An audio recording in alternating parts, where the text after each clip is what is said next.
आर के रंगा channel subscribe करें, बेल आइकन घंटी दबाएं। आप लोग के पहले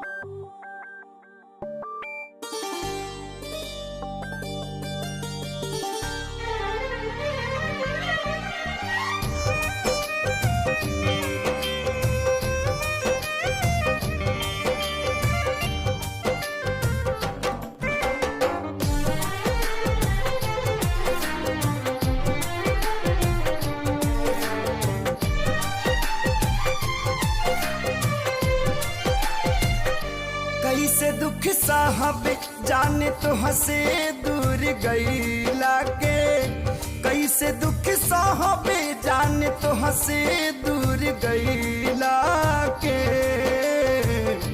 आई हो दादा सजा पवनी प्यार कैला के, आई हो दादा सजा पवनी प्यार कैला के।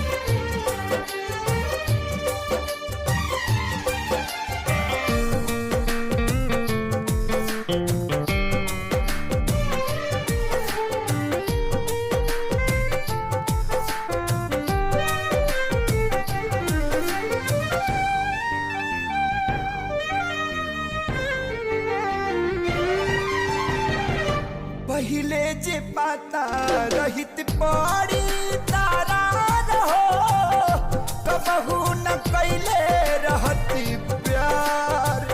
पानी मजबूर हो भइनी तोह से दूर हो, जिंदगी में भइल बायनहार। याद ना जाए तोहरा संगे पल बितैला के।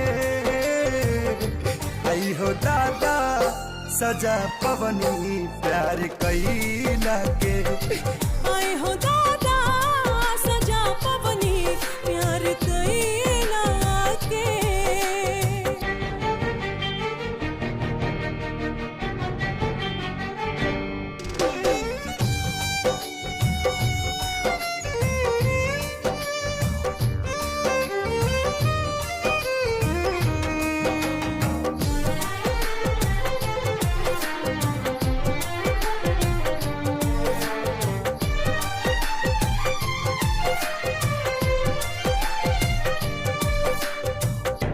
कौन कसूर भइल हमसे विधाता, दिलवा जे कैला चकन चूर। काहे के मिलोला बिरतिया लगौला, जब रिश्ता न रहे मंजूर। गम के आगी में जरतानी बिना चैला के, गम के आगी में जरतानी बिना चैला के। आई हो दादा सजा पवनी प्यार कैला के, आई हो दादा सजा पवनी प्यार कैला के, आई हो दादा सजा